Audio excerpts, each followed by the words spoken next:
Hey my loves, welcome back for another video. If you're tuning in for the first time, I'm Ashley and today we're jumping right into it. So this is going to be a hair tutorial featuring a company by the name of Julia Hair. They sent over this gorgeous 13 by 4 human hair lace wig. It's 24 inches in length, 150% density, and the icing on the cake, it is an Ombre Highlight Wig. So we're playing in color today. So this was already pre-parted as a center part. It was already bleached as far as the knots goes, so it's going to be super easy to get right into the install. You guys know me, I love my electric hot comb. Anywhere there's lace, I love to make sure it is bone straight at the root so that the wig will look like it's coming out of my scalp, literally. I have not applied any product to the hair at all. All I've done before this was I went ahead and cut down the lace a little bit, and the reason I did that is because my eyebrows are filled in, and sometimes when that lace covers your eyebrows, it'll kind of just like dull them out, pretty much mess up your eyebrows. So I went ahead and cut it just so that it would not ruin my look. And again, I'm just pressing out the lace in the top of the hair before I go ahead and cut off the rest of the lace. I just like to prep my wigs as much as possible. One of the great things about that is and this is the back of the way the wig looks. So my hair is braided pretty flat, underneath my wig, so it did look like there's a little bit of a hump there, but that's just the way that wig was sitting at the moment. The other thing that I noticed is that this wig does not match my complexion along the hairline, so I'm gonna go ahead and do my quick and easy lace tint hack. And you guys know I love to use a foundation that is the color of my complexion. I'll have the one I like linked in the description box. I'll use about 3 or 4 pumps and I'll buff it into the lace. I blow dry that to help it to set so that it doesn't like transfer all over my hair and my wig cap, and then you're good to go. So now the lace blends with my complexion even better, and sometimes it won't be perfect. Here it looks a little bit red. You'll be able to go in at the very end and like add powder or whatever to offset if it's not the perfect color. In this case it just looks a little bit red here, so don't worry at all. Now, another thing you can do is go ahead and tweeze out the hairline. This one did come pre-plucked, and you can definitely go in even more, but for me, I opted to just keep it as is, and I'm gonna be very, very pleased with the results. If you've seen the thumbnail, then you already know it's gonna look so fire. So here I'm using an eyebrow razor. Now the reason I like an eyebrow razor is because it'll kind of make it look jagged. Now for some of you, if you're a beginner, you're like, why would you want it to look jagged or messed up?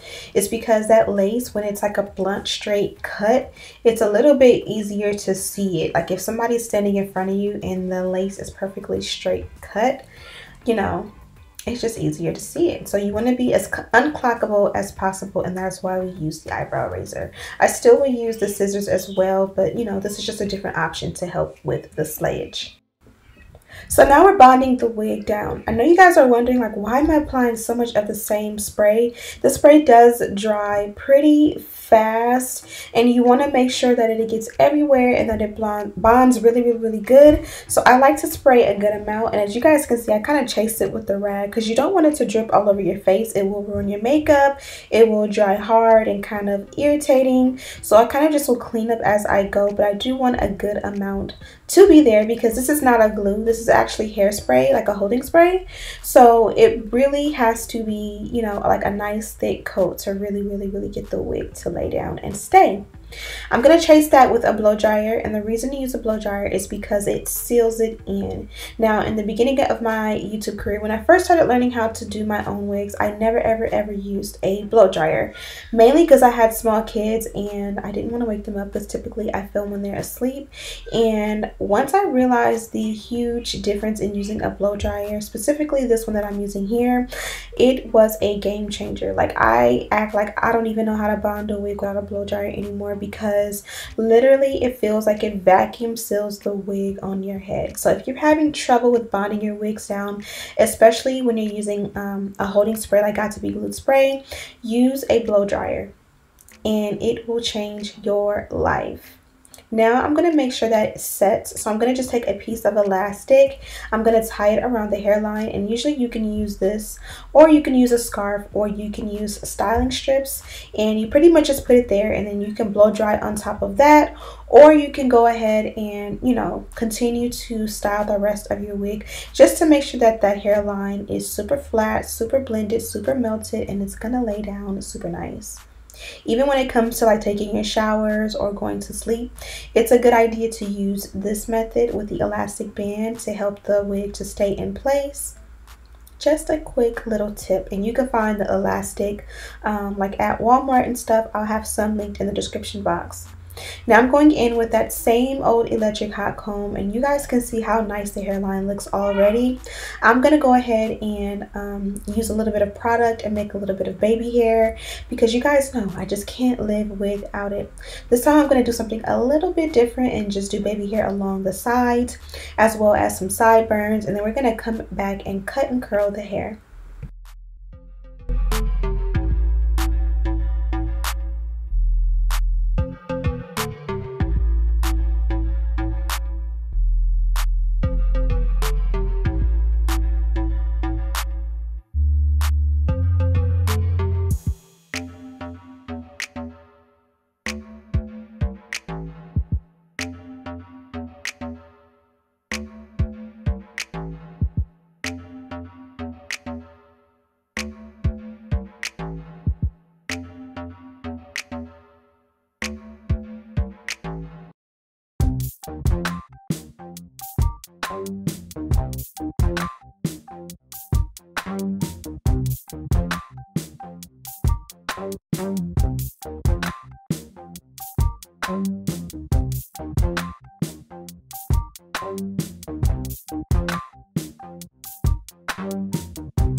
So the baby hair does look a little bit different. I think it looks really good. Obviously, everybody's not going to like it. Once it sets and I trim it down a little bit, it's going to look so good. It's not too in your face because it's not in the center. And the way I'm styling my hair, you really honestly won't even be able to see it at all.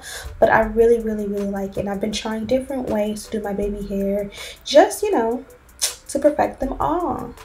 So now I'm going to cut layers. I pretend like I know what I'm doing. I honestly think I cut a little bit too much, or not even too much, just too thick of a bang in the very front. I could have done this a little bit thinner and kept some of the length in the front, but you know, trial and error. I'm going to be doing a lot of cutting and a lot of curling in my upcoming videos because this is something that I want to perfect. Once I perfect my cut and my curl, I'm going to work on, you know, perfecting the color, and then I'm going to be, you know, perfecting my installs as far far as using actual glues. Right now I don't use glue almost ever, just because I don't want to jeopardize my hairline, especially because I'm going through postpartum with my youngest baby now.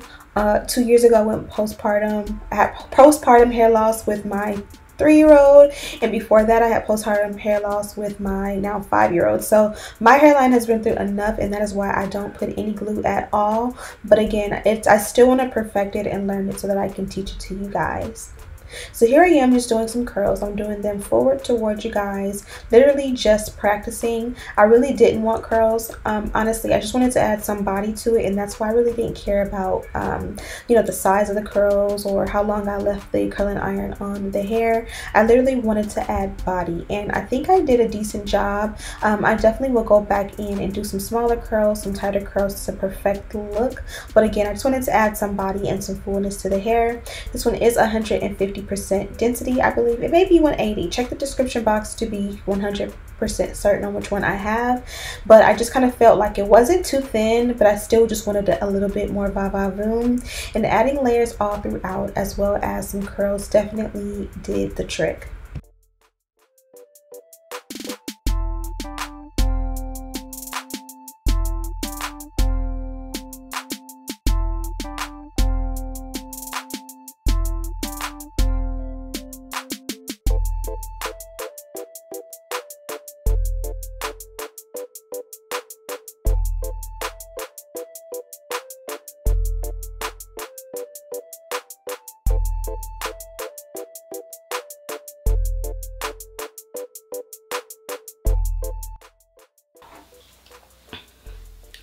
Okay, so we're finished with this look, and this is the results. I kind of feel like I wish the wig was a little bit fuller. So you guys seen I cut layers in the front. Off camera I went ahead and like elongated them and cut it like all the way down to make it kind of gradient. And then I also cut some layers like all throughout, which you guys know I'm not good at, but I just kind of wanted to practice. I did add curls all over, but they kind of were like little loose curls just to add body to it. I didn't want just straight down blunt all one length. So again, I just kind of played with it and experiment. You guys know I'm not the best when it comes to curls, so essentially I was just kind of practicing. I did cut the front really short, which I may have cut too much short, but I like that I can kind of, you know, do like a cute little feather situation like that. And then the curls, I may go back and do tighter curls, but again, I was just playing with it and I like the way it came out. I really love the highlights in this one. I feel like highlights can look a little bit cheap or raunchy on certain wigs, but it definitely was done tastefully with this wig in my opinion. Again, the layers are really nice in this one that I've cut, and then I can kind of just do the old school situation like this and kind of play with it, and that's pretty much it. As far as my baby hair, I kind of feel like with the lace tint it looked pretty decent here. I didn't need baby hair in the center, but I do want to add a little bit off the sides. I kind of like the way this is going to look like once it gets old and feathery, and of course I did the sideburns as well. That way I still get my taste of baby hair, but essentially you really can't even see it when I have the hair in the center part. This one did come from Julia Hair, and this is their packaging. Also, they included a couple of goodies with the wig. They included the elastic band, which I wish I would have noticed and I would have added it. They did give me some black wig caps, and then I'm assuming this is a bonnet. Yeah, and then a cute little pink bonnet. I have a couple of these all over the house, so this will be perfect to add to my collection. Let me know what you think of this wig. I absolutely love the color, and I think it complements my complexion super nice. Again, I'm gonna go back in and play with the curls a little bit more and have a little bit of fun with it, just, you know, for practice. But yeah, make sure you guys are subscribed. Make sure you turn on your post notifications. Also, make sure you hit the thumbs up button and let me know if you are feeling the new content these days. Thank you guys so much for watching. Oh, also, everything that I used to complete this look is linked and listed in the description box, as well as a link to shop this wig if you are interested. And as always, I'll see you in the next one. Smooches!